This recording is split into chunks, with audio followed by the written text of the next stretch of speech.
Hi, my name is Edward Kurczewski and I've been working in 2D traditional animation for over 10 years and have contributed to projects like Scavenger's Reign, Primal, Flea and Tales of Alatreon. Working in animation has been my dream as long as I can remember. I've always wanted to create worlds and bring characters to life. The first challenge I faced was, where do I start? Where I can learn this? I noticed that many others has the same questions. After getting my 2 master degrees in animation and earning experience in professional industry, I've decided to share my knowledge with you. That's why I created Animation Club School. Our school is a team of working animators who act like a bridge between students and the industry. We realize that many students struggle to build high professional skills required to secure their job in the industry. So we designed our courses to help you develop an outstanding portfolio. At the moment, we primarily focus on 2D animation. It's where we have the most expertise and it's my personal passion. We want to see more people thrive in this art form. Each course is carefully designed to deliver knowledge while honing practical skills through hands-on tasks. The curriculum builds gradually over several levels, enabling students to master the program step by step. We aim to help students understand complexity of 2D animation, assess difficulty of the tasks realistically, and set achievable goals to their growth. Our primary focus is on developing animation skills to meet industry standard. While drawing skills are essential, we leave their development to each student individually. However, we encourage outside art study and even offer free drawing sessions in our Discord. Currently, we offer over 12 different courses and we continually adding new professional programs to meet industry demands. But that's not all. Here's what else we offer. Weekly videos that dive into different aspects of animation industry, free monthly masterclass live streams with a mentor, short tutorials across all our social media platforms, an active Discord community where you can connect to passionate creatives from around the world. If you like what you've heard so far, follow us on our social media and check out our courses on our website. I can't wait to see what you create with us.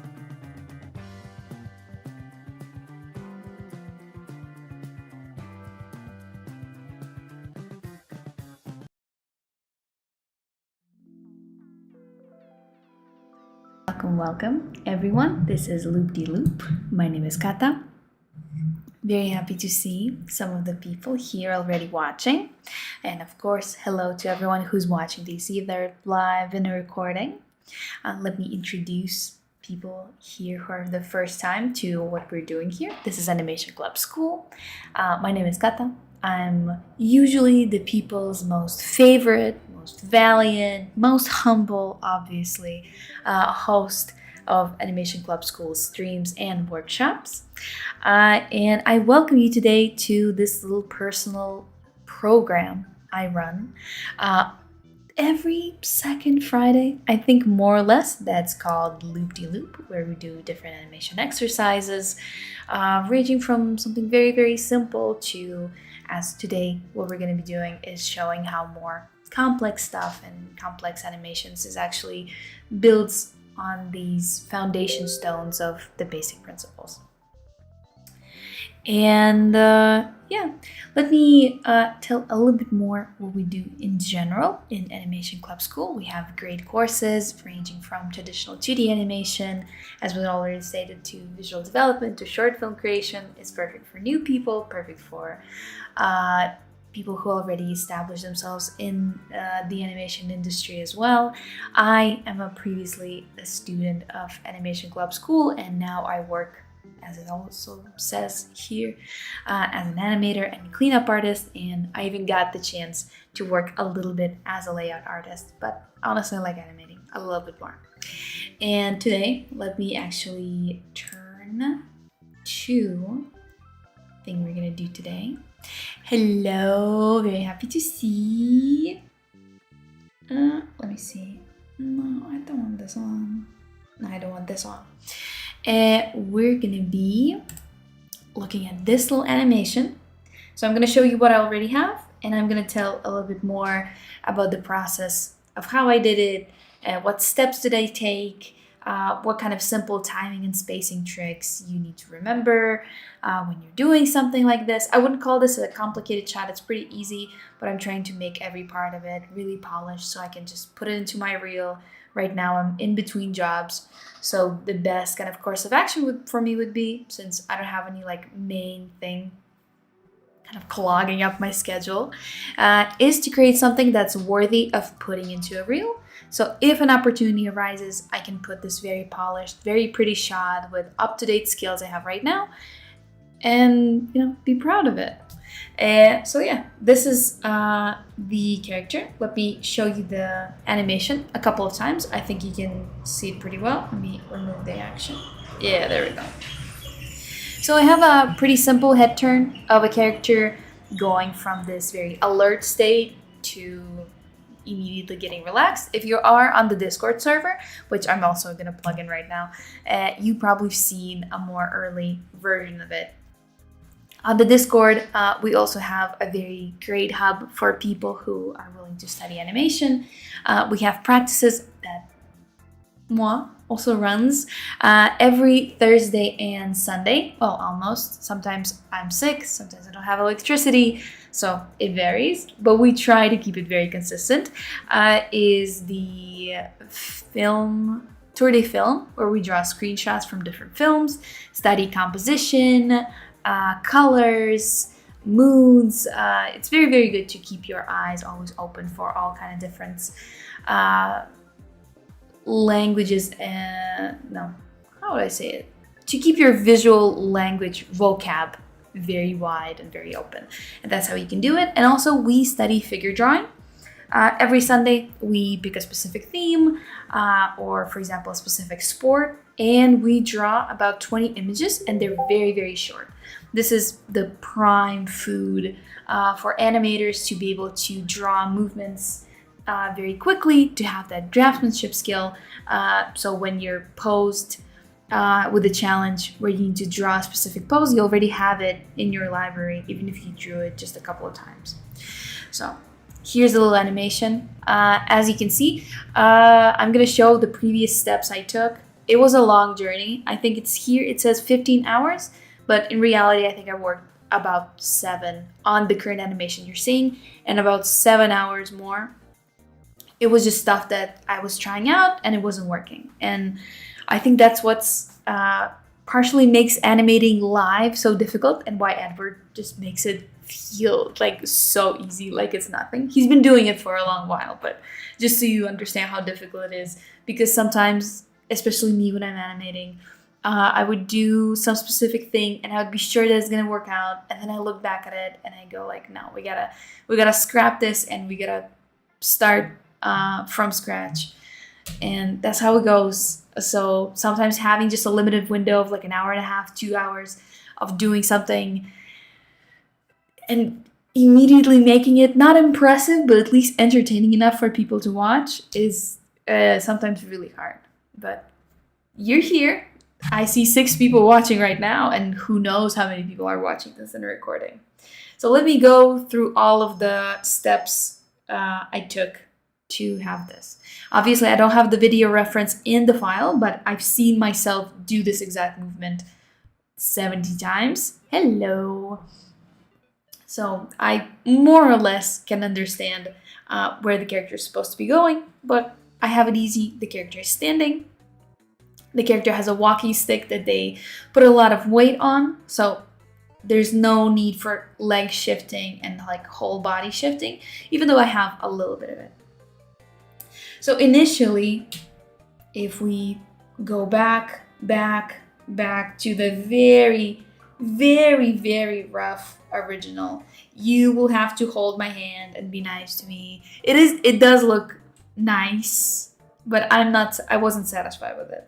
The point is the character, let me show you how it looks. No, I wanted to keep this a surprise. So the character looks like this. It's a more painterly version. Obviously, I won't be able to draw all of the little details and the embroidery on the poncho and stuff. This is more like a D&D mini, like presentations, flash art type of character. So I mainly have this little reference. It composes the main body shapes. It has some additional, as you can see, the red parts in the body, in the face, and in the snout that basically show you some additional color details I want to add. But mainly, this is going to be it. And the character looked like this.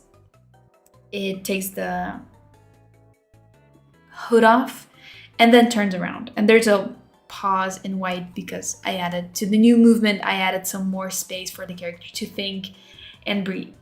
So what I liked about this, I liked how the character was very cute. I liked that I tried doing all of the stuff, like all of the ponchos and capes and details together. My main idea was I wanted to put something like really polished first and then build off of it.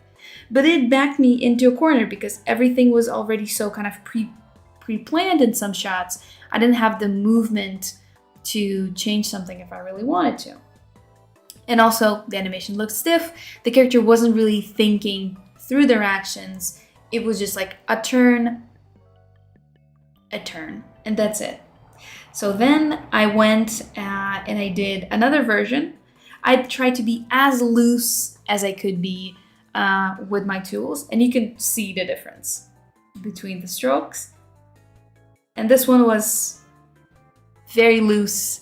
Now there's a kind of an idea that's going through. So it's a big part of staging, of giving the viewer understanding what's happening on the screen, is that now the character turns around and he's suspicious.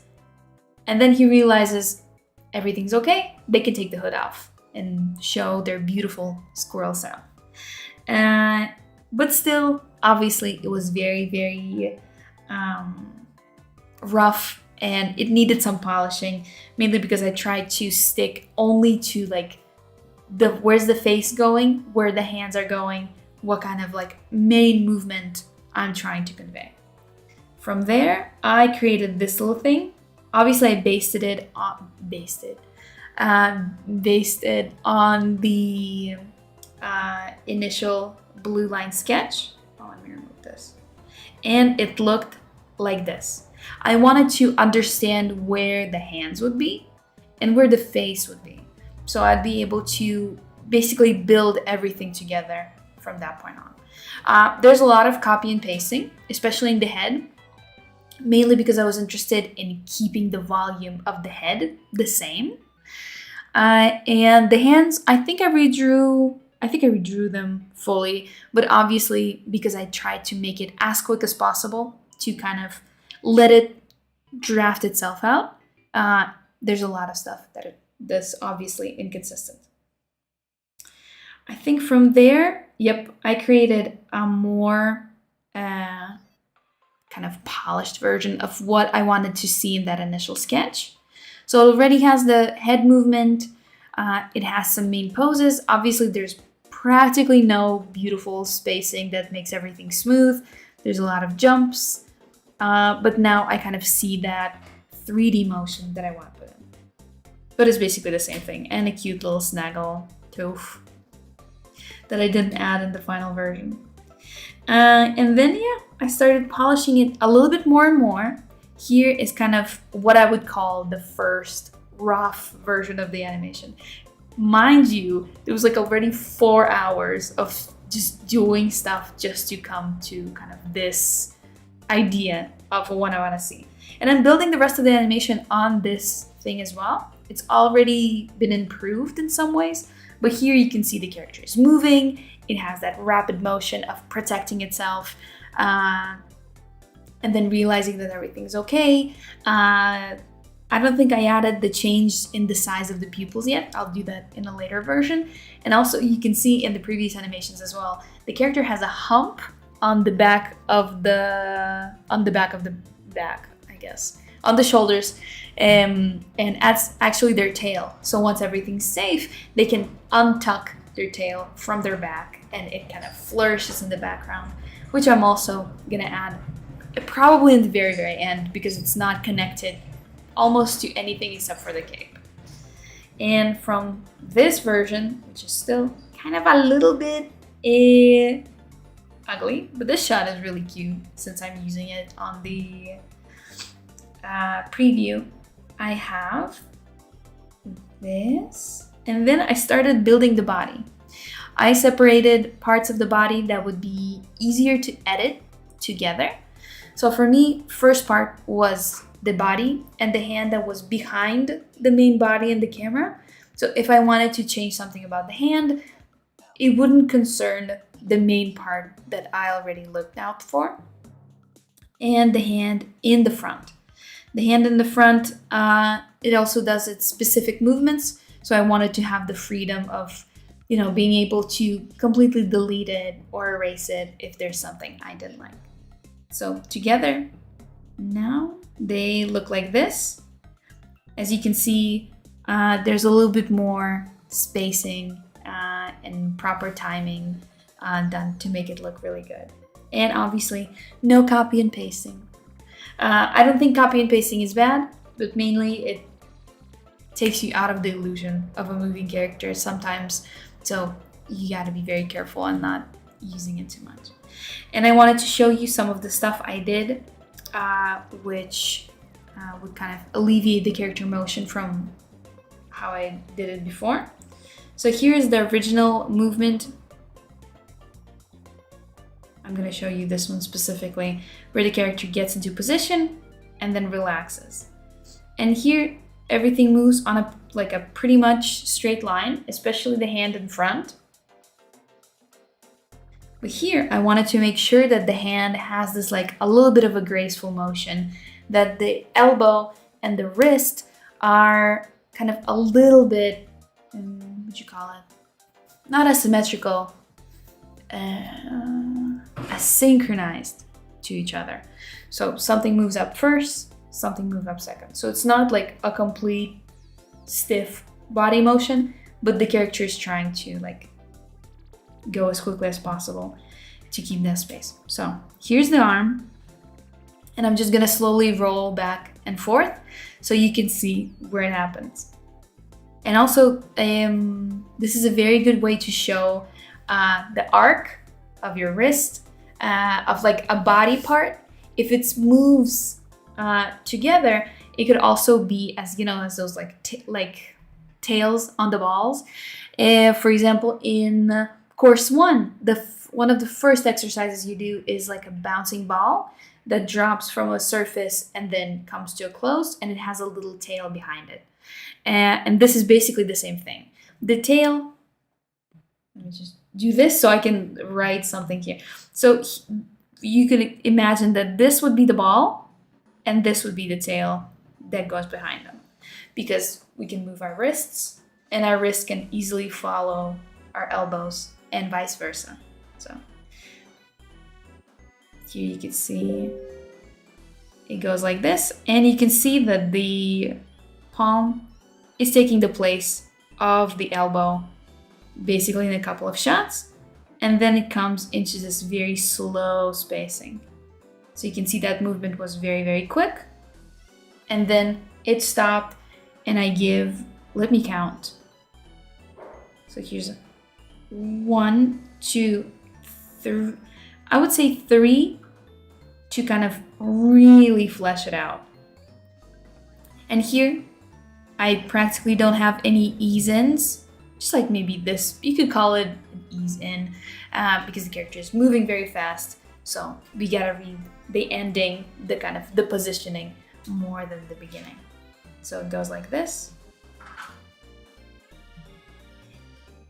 And of course, here it moves more or less the same, but at least I tried to give a little bit of extra motion to the palm. And you can see that the bottom of the palm goes first, and then it finishes with the fingers. And obviously, the next movement of the character, getting up. Some stuff that might be needed fixing, but I think I did it specifically to keep the head in the view.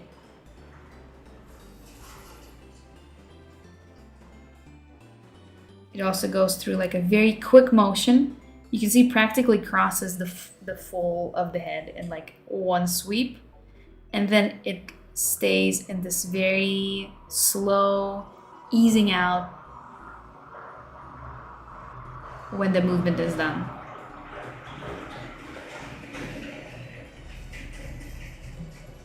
Here's how it looks in tandem, just so you can watch it a couple of times.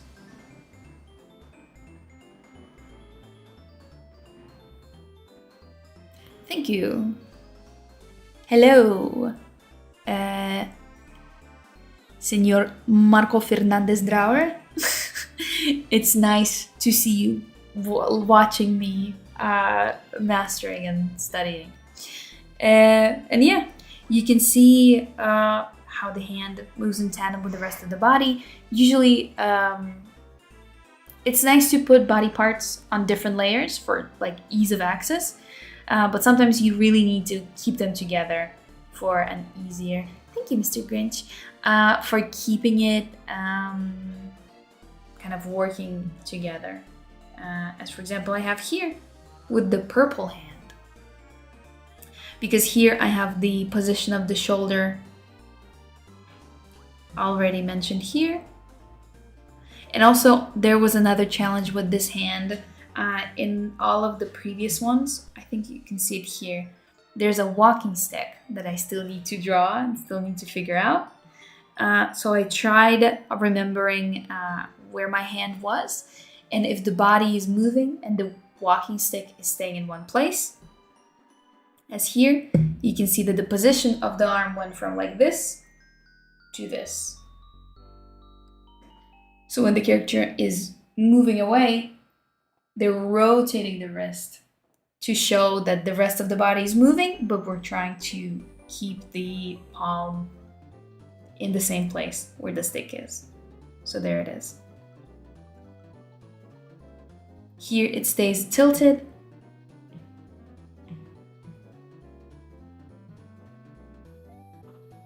Here it comes to like a check, and you see it doesn't move from here.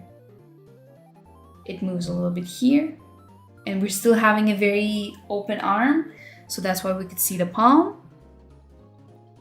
And then I wasn't really satisfied with the hand staying in place, so I thought what would be better for the rhythm if I did something additional after that swipe. And then I realized I could move the walking stick, so we can move it a little bit more again. So it's still in the same spot.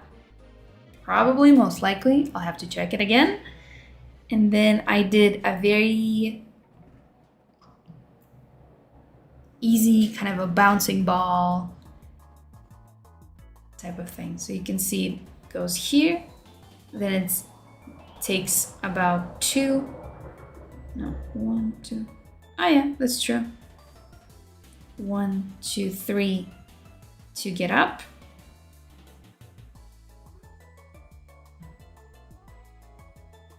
It stays up for 1, 2, 3. Changes direction. And then falls. 1, 2, 3. Wow, it's like a textbook exercise. I remember a couple of years ago, there's a very wise thing I remembered, Edward saying that if you want to change direction of an object where it's going, you need at least 3 frames to show it slowing down and then changing direction. And here I wasn't even counting. It just felt the most natural to pick, what do you call it? Spacing? Timing? Probably spacing. Spacing would be the better word. So yeah. And in the end, here we have a little animation of the character taking the hood off and also readjusting themselves in a more comfortable position by putting the walking stick somewhere a lot closer.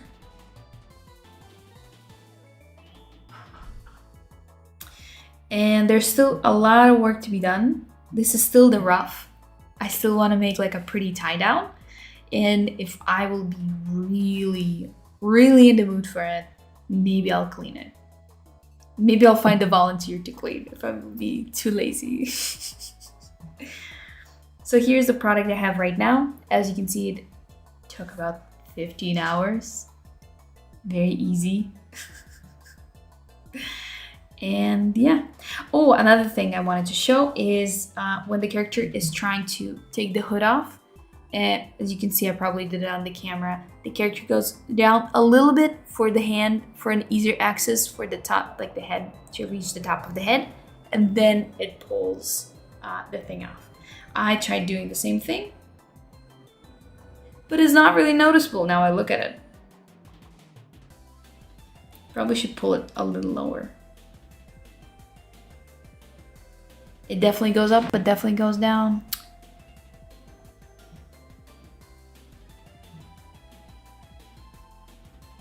I think we can move it a little lower.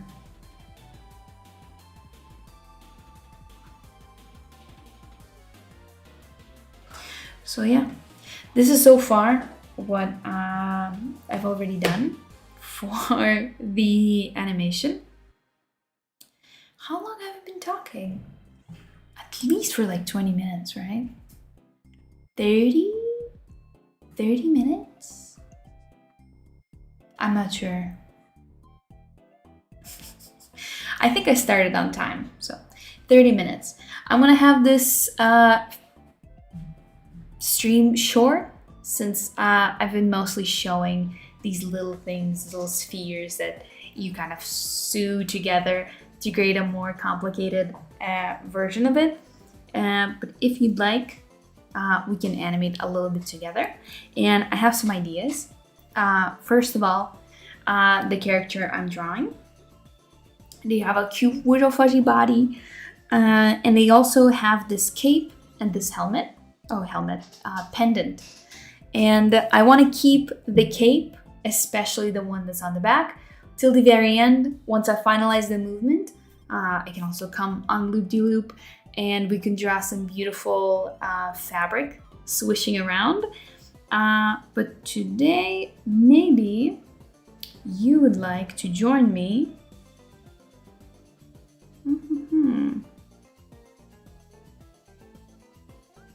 You know what? Let's see. If you have any requests, you can join me. What do you call it? If you don't like anything, I don't know what you're doing here, but you're probably enjoying my company, so we can animate together. I'm gonna probably fix some stuff, especially the one I've noticed with the head not going down. I wanted it to go down, and I didn't. David, so cool. Do you usually references?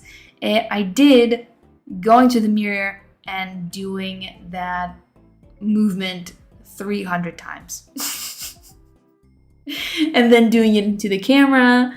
And then, like, I didn't use a video, but I did try to see how it looks in real time. Tiramisu dog, hello. The stream started about 30 minutes ago, but you can click back to the beginning to start it from the top. I was basically more or less explaining. Let me actually set it in motion so we have a more stimulating environment. Yeah. Started about 30 minutes ago. You're free to click back or you're free to stay here and then watch the beginning. It was mostly me being smug. Thank you. Unfortunately, from last week, I didn't do anything with the snow. I still have it in like little piles. Here I am. Here I'm playing in the loop mode, Sir Marco. But eventually I will.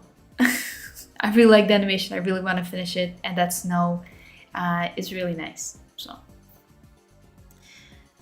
So I think what we're gonna do today is I'm gonna fix some stuff with the body. I see that there's some rib cage kind of jittering and dancing, and also with the head. And then if we see fit, we can do another element of the character design. My idea probably would be taking on the pendant. It will have a little sway. It will be a little fun.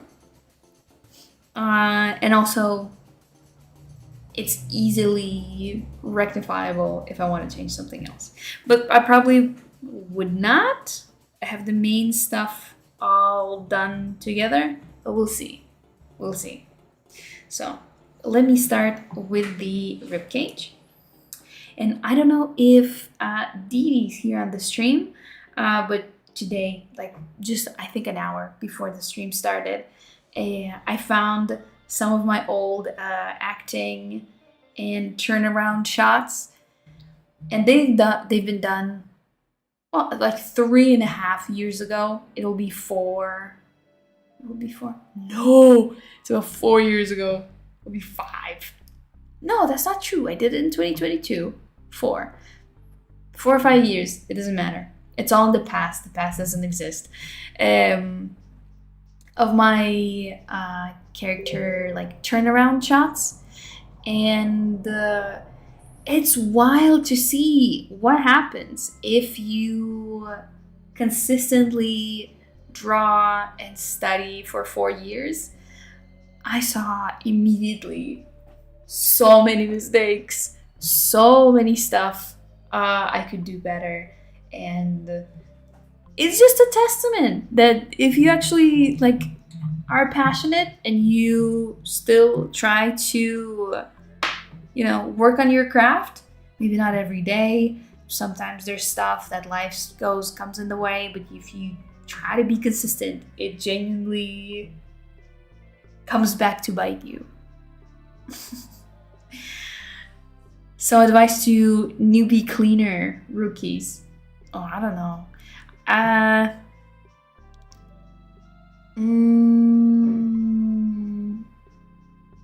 Let me think. Mainly, I'm afraid to give any kind of specific advice for cleaning. I like cleaning, and I work for different studios and stuff. All of the studios have their own pipeline and vision of how cleanup is supposed to be done. So probably the first thing I'm gonna say is don't be hard on yourself if you get a lot of correction these first like couple of versions you're sending out, depending how often you do that. Because there's one studio, for example, I'm just gonna let it loop while I talk. Maybe this will be just a talking, just a talking stream, and then I'll update you on the progress next time we meet. I had one studio who had a very rigorous animation tie down part of the production process. So everything in tie down was basically clean. Like you just had to go with a different brush. You had to go over it. There was a specific like rule set out, and just be very, very on the design. Obviously, it's very hard to get into design first couple of weeks, like a week, I think. On one case, I would make the characters' muscles a little too bubbly. Then I would make them a little bit too rigid. And it takes some while to get used into the flow. But everything was like, don't change anything. Even the minor things about the designs, we already watched through it. We cleaned through it. We did everything. Then I go to another studio, and I work there also on clean, which we've been doing that specific project for like 4 months. And they had a completely different vision of what cleanup is supposed to be. And their cleanup, they had a very specific design. They had, it was more close to something like very bold, thick lines. There was variation in the width of the lines. For example, there's like a piece of like a hair on an anime character, and it had these like very big variations in between the width of the contour, and it all were dependent on the volume of the character, where they're looking, what's in front of that shape, what is behind it, how it goes into the main silhouette as a whole. And all of the tie down was done in this just one size brush, practically no pressure settings, nothing. So you had to go and really think about how you're like continuing to build that piece. And it was really hard. And I think in terms of like practical things you can do as a cleaner to make your job genuinely easier, you take not necessarily frame number one, but two very distinct frames, different poses, depending on how big of a change in poses you had. I had a person who would be turning around and like pulling a whole sword. So I tried to had like one cleanup shot where the character is in front holding the sword, and another one where the character was completely back to us walking away from the camera. Take these two shots, clean them out, depending on your what do you call it, pipeline. You can also add highlights and shadows as well, and then submit it. Then once you have those two main shots finalized, you can go and create something in like the middle, somewhere where both of these poses are kind of intersecting with each other, but there's still a lot of new material that you're kind of going in blind. You approve that shot, so it goes like, it's very slowly. You're basically easing yourself into the work. You get approved the first, the last, you get approved the middle. Then on the next turn, I take two middle shots from, the front half, back half, also get them approved. And from there, usually, depending on the amount of, frames per second, complexity and stuff, I create more and more frames for every version. Basically, the more approved shots from the director, the supervisor you have, the easier it's going to be for you to pull more work together. So start slow, be okay with getting a lot of corrections these first couple of versions, and then eventually, once you'll be picking up speed, it will come more natural to you. So, tiramisu dog. Is it useful to use different colors for different layers in animating like you did? For me, yeah. I think it's just easier to differentiate it, to see where you're actually going. I had one pipeline where people used the same black brush for everything. But in Clip Studio, you have a thing that was definitely here. I'm trying to find it. No. Maybe it's no. I'll try looking at it while I talk. There's like a specific feature, I think, where you... there it is. Okay. It's available for all layers. I thought it was only a vector privilege, where you can draw with any color you want. Let's go with bright red, like this. And you can basically make your whole character a specific color for an easier feel. Like if you want to see everything in tandem. And no matter what color I pick, I'm always going to draw red on this layer, and you can see how the same color kind of unites all of the body parts together. But yeah, you don't have to do it. Sometimes it's nice to differentiate different colors when you're doing something, for example, like a rough animation and you're doing some breakdowns in between. It's nice to have a different brush with a different color to actually see what you've added to the animation. I think you can just do this and it stays the same color. And also when you have a lot of different details and you don't want to get confused which goes where, that's also nice. It's a good improvement. Yeah, I'm in a really talky mood today, huh? I guess you'll just be looking at this animation for a little while. At the end, I don't know, I can maybe show you. I don't think I have any other animations like working in the moment. The animation did lose some nuance because I usually, when I draw, my favorite brush is a normal Milli pen that has like a multiply layer stacked on top of it. So you see there's like a little bit of tonal variation stacked onto it. I don't know if you actually can see it from the screen, but it is what it is. Let me start fixing some little parts of the body, but I'll be happy to chat. Any questions you might get?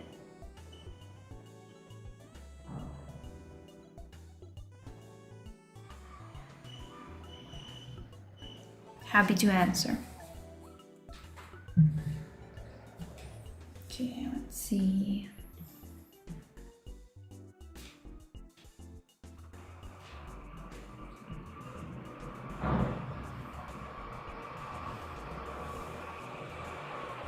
Shoulder.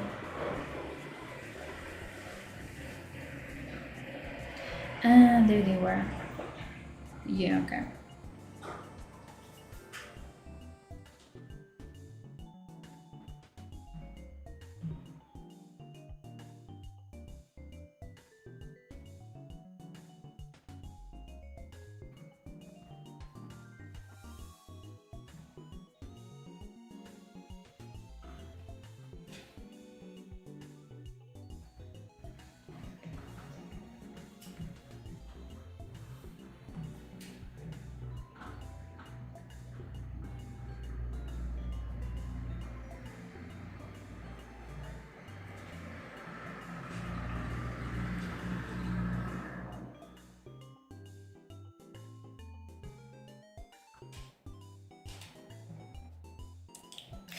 And I go silent. I'm sorry. It's the brain can't handle two high cost operations at once. We have a very, very old RAM. We gotta what do you call it? Conserve the energy. This is my OC. This is my it's my player character in the D&D campaign I'm playing right now. With some of my friends. I'm only showing it now. I actually had like a bunch of art for.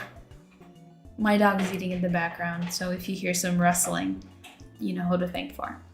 I had actually this character for a while.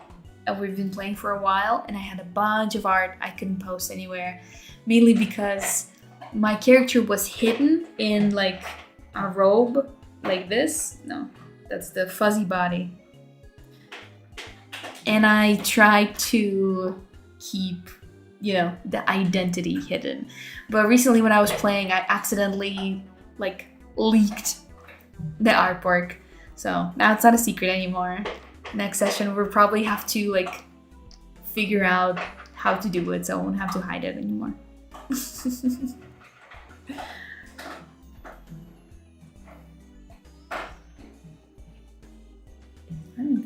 I think I fixed the. Oish. I don't know if you saw that. I saw that.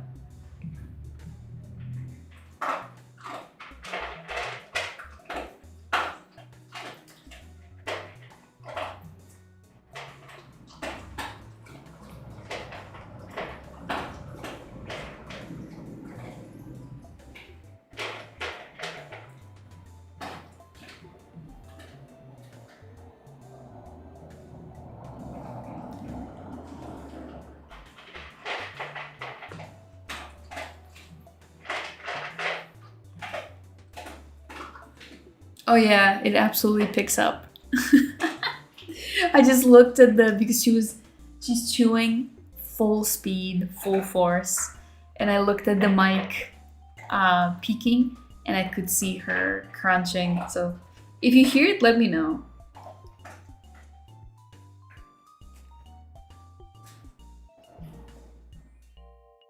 Was it tasty? Okay. Ah, you can see her just a little bit. Okay, back to chewing. Back to chewing, everyone.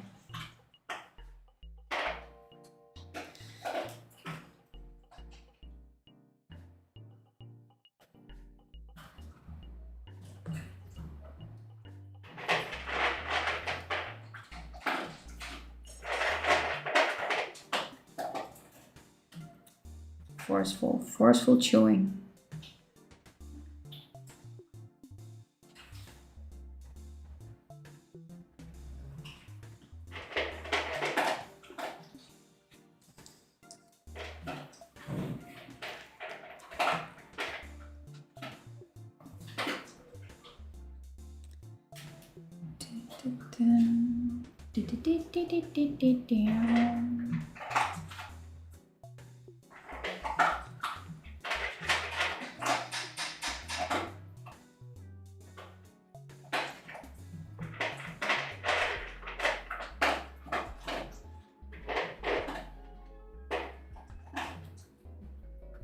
There we go. Let's see if it's still funky. No, it's not funky anymore.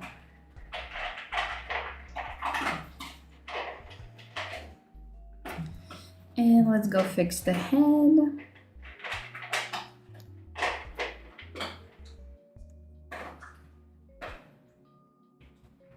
I think instead of pulling the head down, you just do this.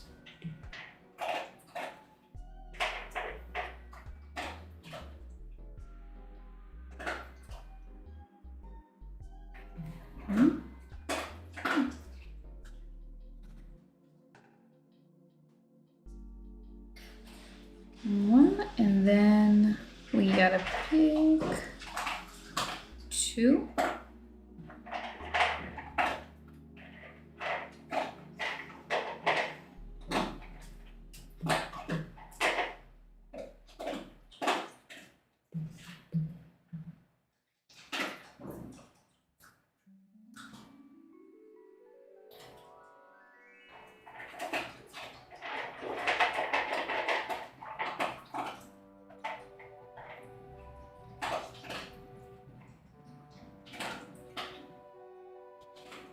It's a little shaky. I wonder if it's the shake of the brush size, or did I accidentally move it too much? I think I moved it.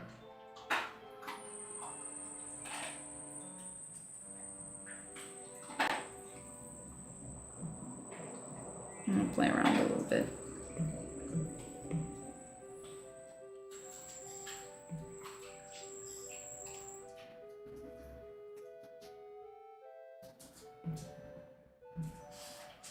Okay.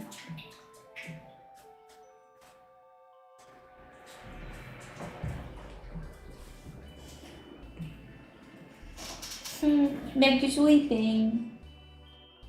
Ew. Face was all slobbery. Let's see. Just a little higher.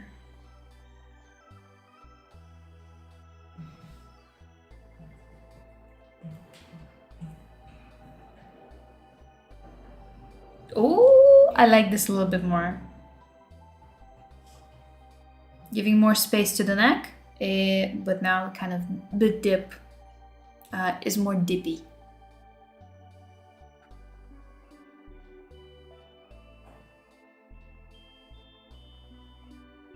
Okay, point stands.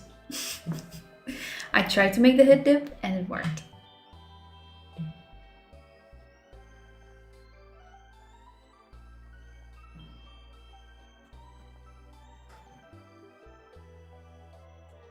Now I think we can do the pendant. And for the pendant, I'm gonna use another layer so I can easily delete it if I don't like it. So I won't have to go through every frame, scrub it out, And if it's something I like, I'm just gonna keep it that way. So probably it won't be able to see. Let me go here, see where it ends up. Gonna make it bigger.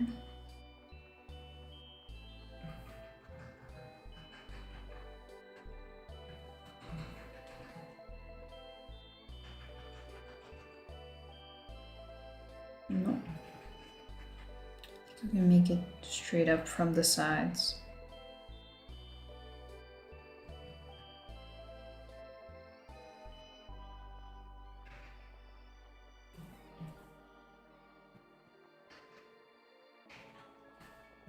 Let me see.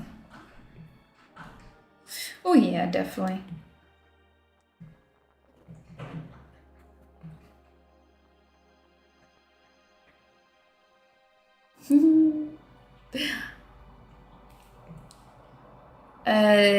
I'm not sure. Bunnyland, probably. More like Squirreltopia. But unfortunately, they can't shoot a bow. They can only slam everything with a beautiful hammer they have. It's probably gonna be attached to the neck like this, and then this doesn't matter.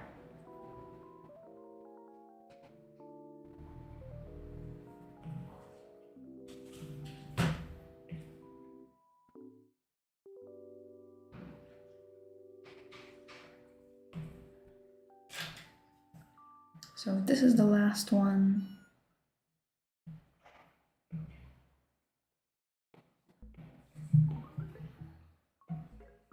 This is the first. The neck is right about here.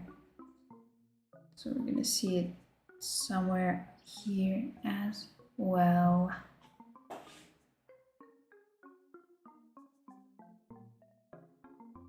Oh, nice. I never tried Storyboard Pro. Is it convenient to do like animation? Do you do cleanup in it as well? So let's see, this is another freeze.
Oh, it became a lot smaller.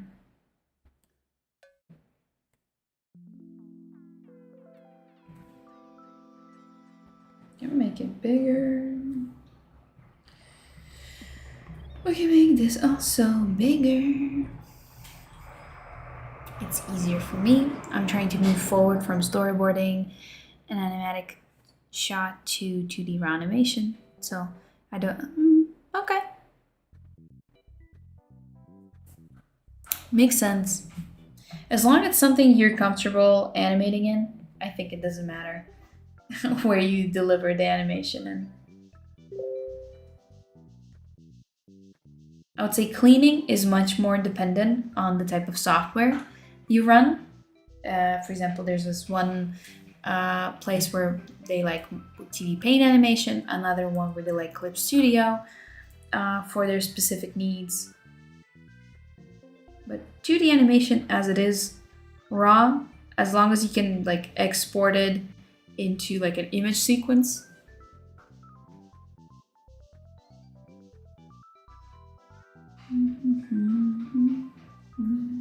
There we go. There we go. Ooh.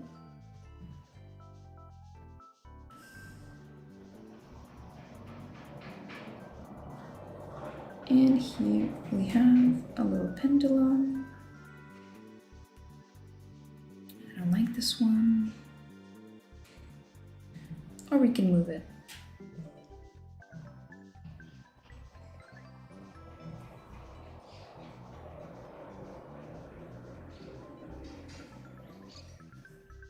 One. And then we'd have two.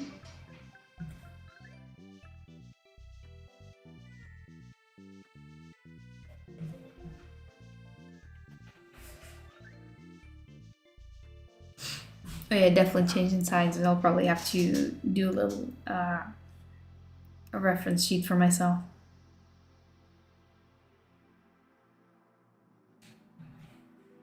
One more swing.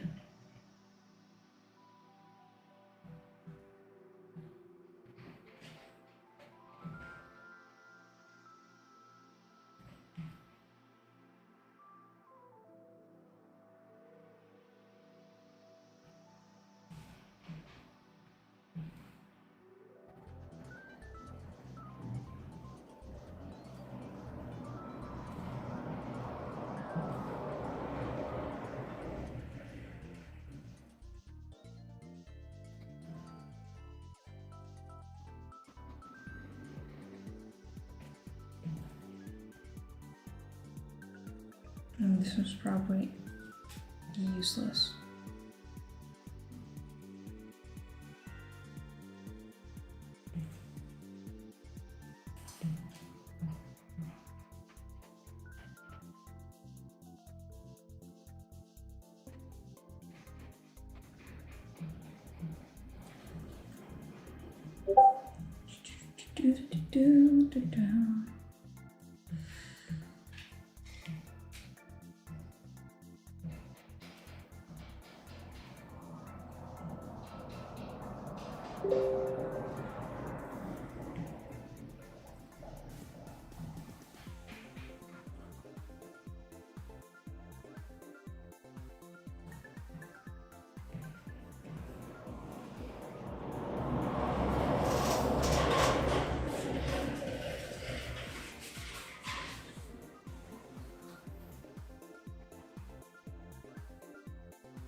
The folders in Clip Studio, for people who are not used to them, are very complicated. But once you master them, everything gets like so much more convenient. I only wish they had a function for Clip Studio layers. For example, if you layer everything in a specific way, for example, highlights, shadows, line, and column the same way, you could have like a special window where you could actually toggle the groups of layers and stuff. And that would make it incredible.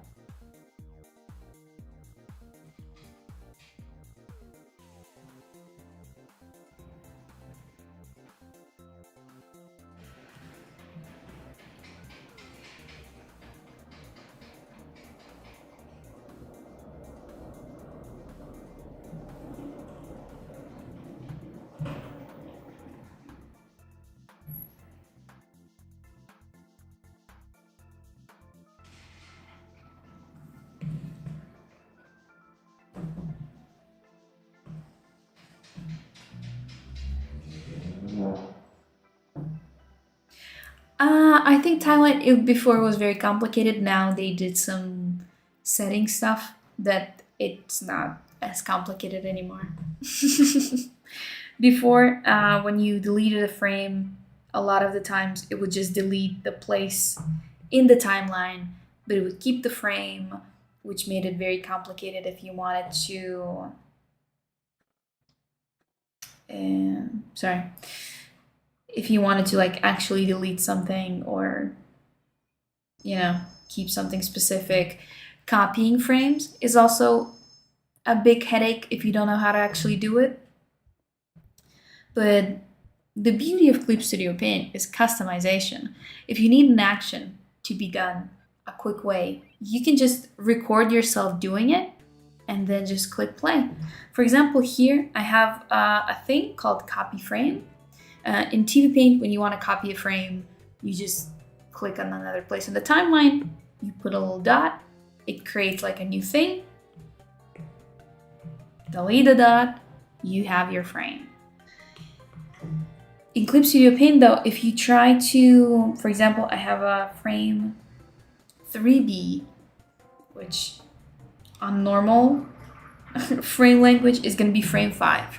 And I want frame 5 go to after frame 16. If I put it here, it's going to be here. Then I want to draw a heart on a new one. Once I go back, the heart is still there because it's reading the same layer in the layer structure. So now, if you actually want to copy your layer without having it, source the same kind of thing, I have this very cute little auto action. I deleted it from the wrong place. Okay, so we have frame 5, right? We want that same frame 5 in another place, and I want to edit that frame specifically. For that, I did this action called copy frame. I think you can see it. And it consists of, just 4 things you can do. Yep, there it is. The only thing I need to do right now is just click play, and it automatically creates a new frame. Same pixels, same everything, but now they're independent of each other and have a different number. So I did it through creating a new, I'm just gonna run side by side. So if someone is using Clip Studio Paint and they're wondering how to do that quickly, we can set it up together. And then I think I'm gonna talk just for a little bit more and roll too close. I don't know if you can hear it, but my voice is a little fry. I've been sick this last weekend and I'm still kind of coming back from it. So for example, I want to copy frame 16 and I want to record the thing so I can use an auto action. So next time when I use it, I won't have to go through all of the hullabaloo. So first, what you need to do is create a new animation cell, which is right over here. Well, I can't show it like that, but you get it. We create a new animation cell. Now it's called 16A because I have frame 17 and it needs to name the layers in order.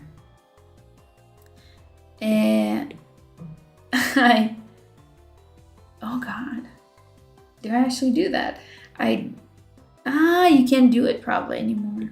Let me see if I can run this action by action.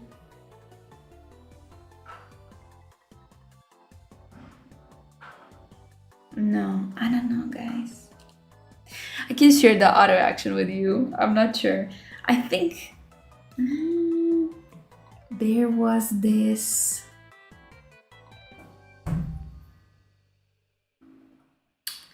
Because remember how I told that before it was very, very complicated and now it's very, very easy?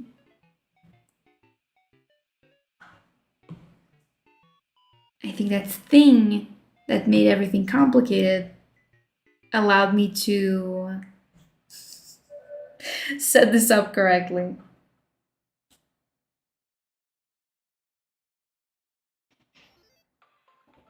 Maybe you can just duplicate layer now. No. Ah, what did I do?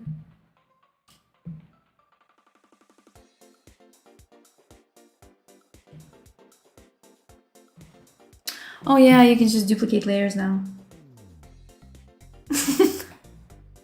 Well, I guess it became easier.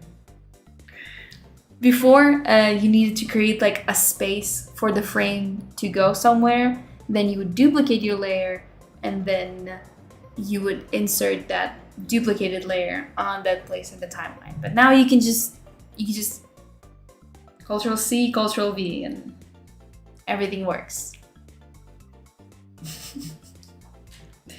I was so proud of my auto action. Dang it. It served me well.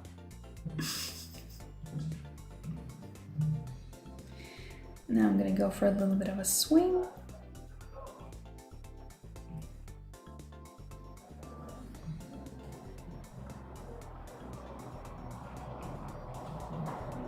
Ah, okay, it froze.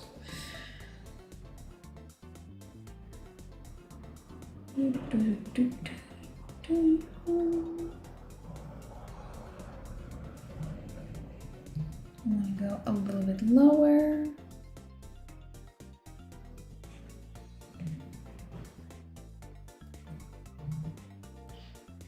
And then I want to run a little bit of a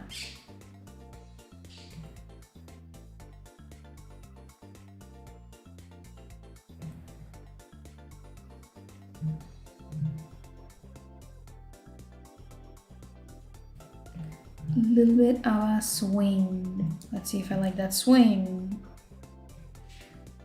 Kinda. Too low. And too small. There we go.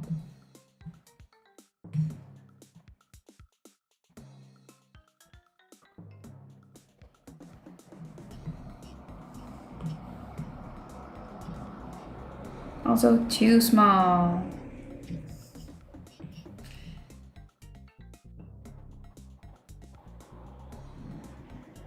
One more. Tink, tink. Just a wee bit. And now we can go back.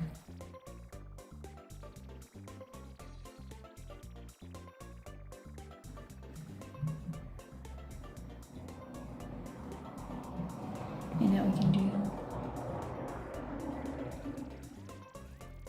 this. Pause it.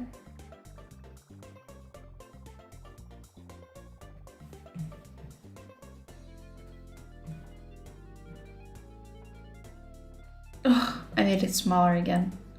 Let's see. Started from here.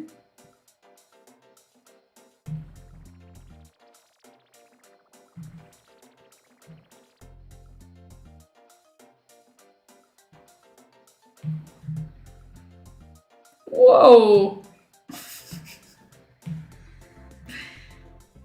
I really like animating and drawing on the iPad, but sometimes it malfunctions in a very funny way.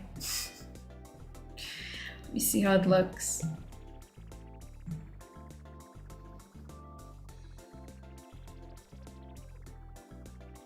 Kinda. I like how it follows through and then just bounces around. Maybe I'll finish the swing and roll to a close. I've been here for an hour.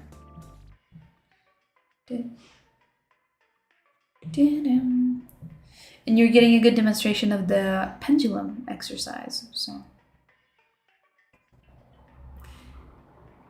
what loop-de-loop means?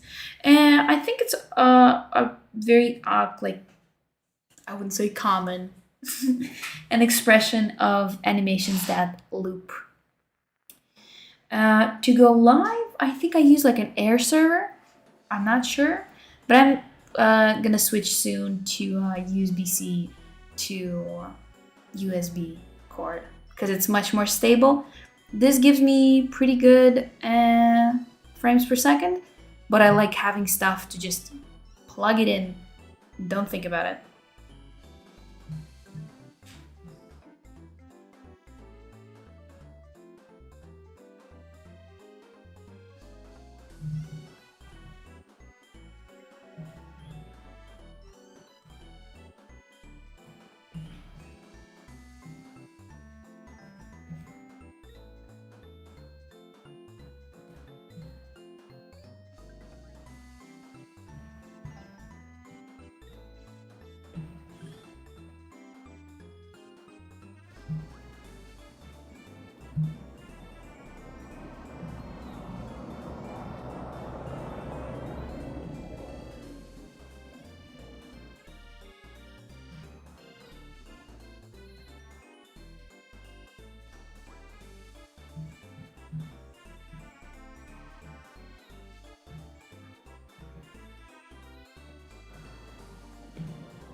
There we go. Just a tiny bit of animation demonstration. It still varies a little bit in size, and the length of the cord is still a little bit inconsistent. But you get the idea.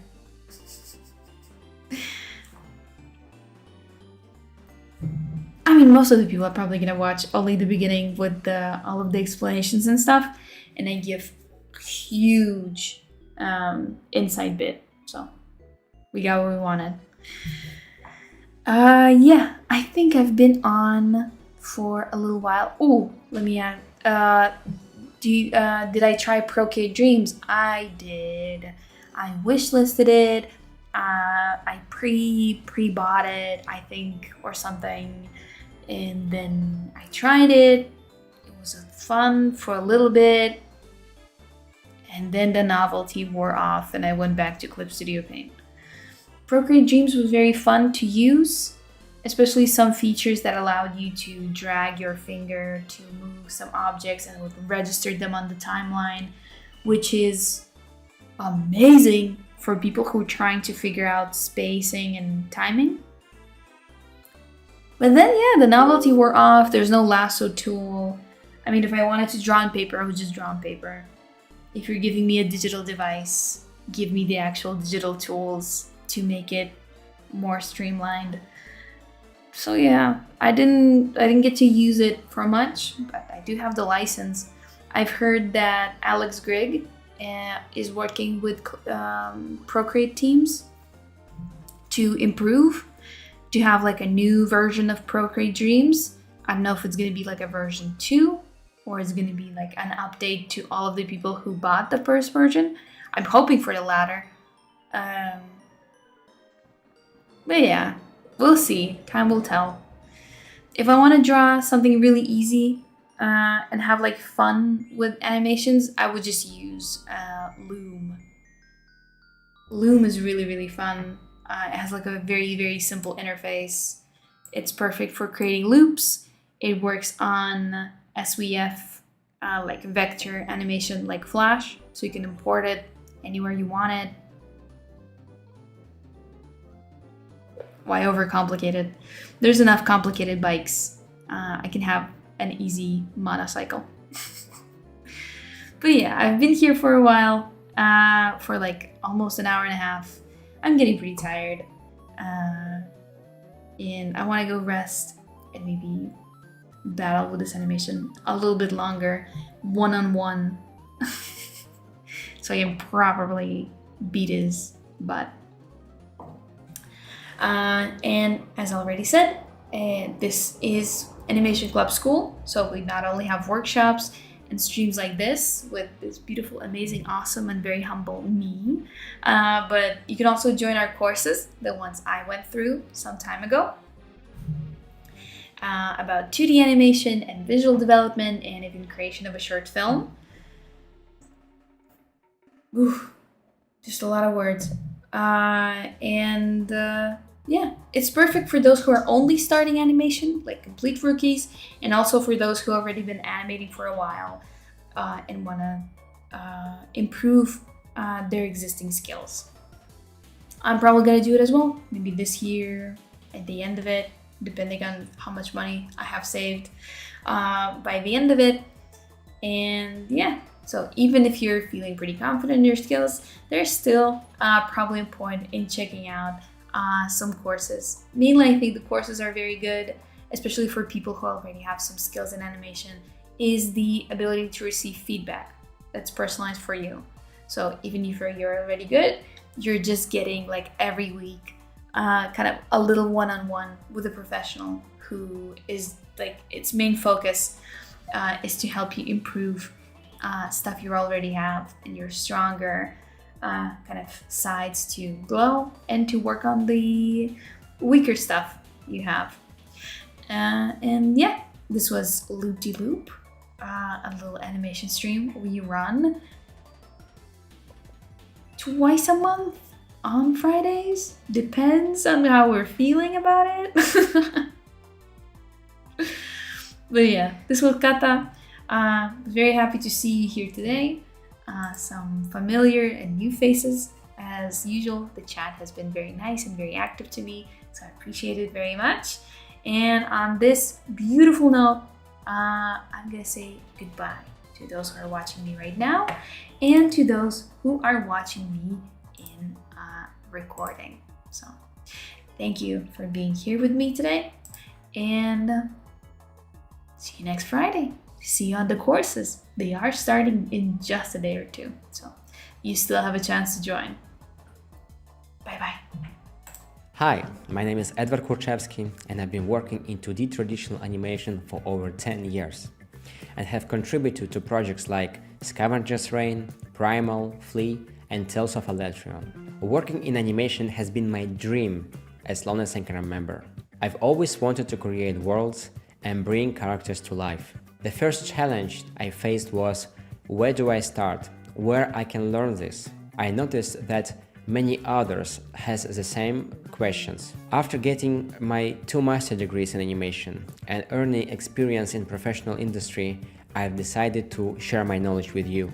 That's why I created Animation Club School. Our school is a team of working animators who act like a bridge between students and the industry. We realize that many students struggle to build high professional skills required to secure their job in the industry. So we designed our courses to help you develop an outstanding portfolio. At the moment, we primarily focus on 2D animation. It's where we have the most expertise, and it's my personal passion. We want to see more people thrive in this art form. Each course is carefully designed to deliver knowledge while honing practical skills through hands-on tasks. The curriculum builds gradually over several levels, enabling students to master the program step by step. We aim to help students understand complexity of 2D animation, assess difficulty of the tasks realistically, and set achievable goals to their growth. Our primary focus is on developing animation skills to meet industry standard. While drawing skills are essential, we leave their development to each student individually. However, we encourage outside art study and even offer free drawing sessions in our Discord. Currently, we offer over 12 different courses and we continually adding new professional programs to meet industry demands. But that's not all. Here's what else we offer. Weekly videos that dive into different aspects of animation industry, free monthly masterclass live streams with a mentor, short tutorials across all our social media platforms, an active Discord community where you can connect to passionate creatives from around the world. If you like what you've heard so far, follow us on our social media and check out our courses on our website. I can't wait to see what you create with us.